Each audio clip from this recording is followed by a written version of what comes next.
दुनिया भर में एक बार फिर कोरोना का कोहराम मचता नजर आ रहा है। चीन में एक बार फिर से कोरोना बेकाबू है, जिसको लेकर सभी देश चिंता में हैं। इस महामारी ने जहां एक तरफ मौत का तांडव मचाया हुआ था, तो दूसरी तरफ लोगों को दिमागी तौर से काफी चोट भी पहुंचाई थी।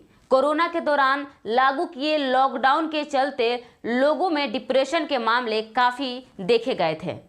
कुछ मामले तो इस कदर परेशान करने वाले थे कि डिप्रेशन से जूझते हुए लोग आत्महत्या की तरफ भी बढ़ गए थे। इसी कड़ी में एक आंध्र प्रदेश के काकीनाडा से एक हैरान करने वाला मामला सामने आया है, जिसमें एक 44 वर्षीय महिला और उसकी बेटी 21 वर्षीय जिसका नाम दुर्गा है, अपने आप को अपने ही घर के एक छोटे से कमरे में बंद कर लिया। दोनों ने वायरस की चपेट में आने के डर से खुद को पिछले 3 सालों से एक छोटे से कमरे में बंद रखा।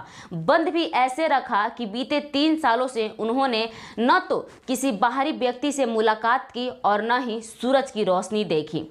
4 महीने पहले महिला ने अपने पति सूरी बाबू से भी मिलने से इनकार कर दिया, जब सूरी बाबू उनके लिए खाना लेकर गए थे। लेकिन हाल ही में कमरे के अंदर से चीखने की आवाज़ सुनकर सूरी बाबू घबरा गए।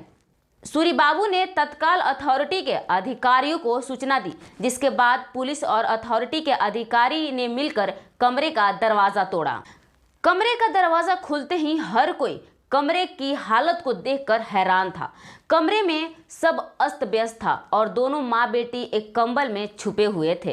कई घंटों मशक्कत करने के बाद दोनों कमरे से बाहर निकली, जिसके बाद दोनों को पास के ही एक अस्पताल में एडमिट कराया गया, जहां डॉक्टरों ने उन दोनों के मानसिक और शारीरिक स्थिति की जांच की, जिसमें से डॉक्टर का कहना था कि उनकी शारीरिक स्थिति बिल्कुल सही है, लेकिन मानसिक स्थिति के लिए उन्हें मनोचिकित्सक की निगरानी में रखा जाएगा। डॉक्टर का कहना है कि महिलाएं सिजोफ्रेनिया से पीड़ित है और पिछले 7 साल से उनका इलाज चल रहा था, लेकिन कोरोना के डर ने शायद उनकी इस बीमारी को बढ़ा दिया है।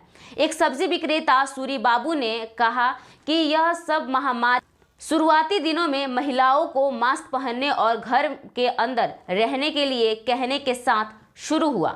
उन्होंने कहा, कोविड में हुए मौतों के बारे में सुनकर दोनों ने खुद को कमरे में बंद कर लिया। वहीं दूसरी तरफ पुलिस का कहना कि दुर्गा स्पिरिचुअल किताबें पढ़ती थी और उन्हें लगता था कि कोई उन्हें और उनके परिवार को मारने के लिए जादू टोना कर रहा है।